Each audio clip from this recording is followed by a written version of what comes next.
بسم اللہ الرحمن الرحیم۔ السلام علیکم ورحمۃ اللہ وبرکاتہ۔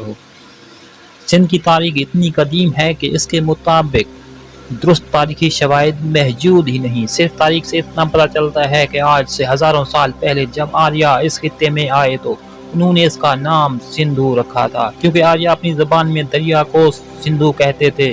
ابتدا میں وہ اس ملک کو سندھو کہتے رہے، مگر آہستہ آہستہ انہوں نے اسے سندھ کہنا شروع کر دیا۔ اس نام نے اس قدر شہرت حاصل کی کہ ہزاروں سال گزر جانے پر بھی اس کا نام سندھ ہی ہے۔ آج کے اس ویڈیو میں سندھی تہذیب اور سندھی زبان کے بارے میں آپ سے چند تاریخی معلومات شیئر کروں گا۔ امید ہے کہ میری یہ چھوٹی سی کاوش آپ کو ضرور پسند آئے گی۔ میں ہوں جام فاروق احمد، آپ دیکھ رہے ہیں میرا یوٹیوب چینل، تو میرے ساتھ رہیں۔ Welcome back.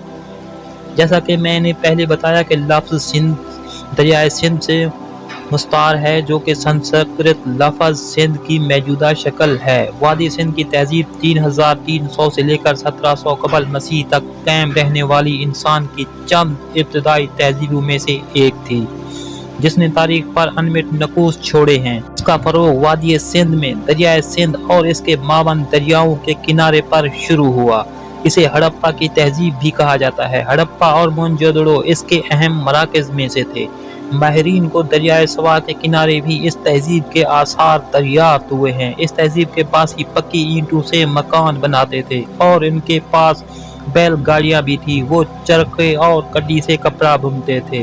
مٹی کے برتن بنانے کے ماہر تھے۔ کسان، جولاہے، کمہار اور کاریگر وادی سندھ کی تہذیب کے معمار تھے۔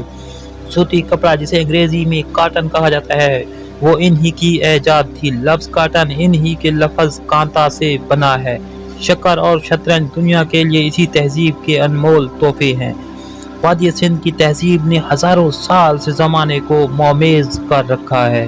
تاریخ دانوں کے مطابق ابتدا میں آریاؤں نے سندھ کے جتنے بھی علاقے فتح کیے، انہوں نے ان کا نام سندھ ہی رکھا، یہاں تک کہ وہ پنجاب کی سرحد سے بھی آگے بڑھ گئے، مگر انہوں نے نام میں کوئی تبدیلی نہ کی۔ جب آریاؤں نے گنگا تک کا علاقہ فتح کر لیا تو انہوں نے اس کا نام آریہ ورت رکھا، مگر ہندوستان سے باہر اس نام کو پذیرائی نہ ملی۔ ایرانیوں نے اپنے لہجے میں سندھ کو ہند کہا اور یونانیوں نے ہند کو بدل کر اند کر دیا۔ رومن زبان میں یہ لفظ ان سے اندیا ہو گیا، اور انگریزی زبان میں چونکہ دال کا تلفظ نہیں، اس لیے وہ انڈیا کہلایا۔ پہلے سندھ کا اطلاق جس علاقے پر ہوتا تھا وہ بہت لمبا چوڑا اور پھیلا ہوا تھا۔ قبل از اسلام راجہ دہر کی حکومت کے زمانے میں جس ملک کو سندھ کے نام سے موسوم کیا جاتا تھا وہ سمت مغرب میں مکران، جنوب میں بحیرہ عرب اور گجرات، مشرق میں موجود مالوا کے بست اور راجپوتانہ، اور شمالی ہند میں ملتان سے گزر کر جنوبی پنجاب کے اندر تک وسیع و عریض تھا۔ عرب مورخین اس سارے علاقے کو سندھ کہا کرتے تھے۔ سندھ زمانہ قدیم سے اپنے دامن میں تہذیبی ورثہ سموئے ہوئے تھا۔ دستیاب تحقیقی شواہد کے مطابق دراوڑی آباد کاروں سے قبل یہاں 7000 قبل مسیح میں مختلف قبائل آباد تھے۔ دراوڑ باشندے تقریباً 4000 قبل مسیح میں وادی سندھ میں آ کر آباد ہوئے۔ موہنجودڑو سے ملنے والے آثار قدیمہ کے مطابق دراوڑی قوم اپنے علم و فن میں یکتا تھی۔ وہ کاشتکاری اور تجارت سے آگاہ تھی اور ایک مہذب قوم کی زندگی گزارتے تھے۔ انہوں نے 5000 سال قبل یعنی 3000 قبل مسیح میں وادی سندھ کو علمی، فنی اور تجارتی لحاظ سے اپنے ہم عصر مصری، اشوری اور آسامی تہذیبوں کے ہم پلا کھڑا کر دیا۔ قدیم دور میں وادی سندھ کے دامن میں کئی شہری مراکز قائم تھے، جنہیں باقاعدہ منصوبہ بندی کے تحت تعمیر کیا گیا تھا۔ آج کے جدید گریڈ سسٹم کے قاعدے کے مطابق آباد کیے گئے ان شہروں میں پختہ شاہراہیں اور نکاسی و فراہمی آب کا زیر زمین نظام بھی قائم کیا گیا تھا، لیکن پھر کسی وجہ سے وادی سندھ کی عظیم مراکز تباہی سے دوچار ہو گئے۔ اس عظیم تباہی سے متعلق تاریخی شواہد دستیاب نہیں ہیں۔ موہنجودڑو اور دیگر عظیم دراوڑی مراکز کی تباہی کی وجوہات کے متعلق محققین میں اختلاف رائے پایا جاتا ہے۔ بعض نے اسے قدرتی آفات اور سیلاب قرار دیا ہے، جبکہ بعض مورخین کے نزدیک وسطی ایشیا اور مشرقی یورپ سے آریاؤں کی فوجی یلغار نے اس تہذیب کو نیست و نابود کر دیا تھا۔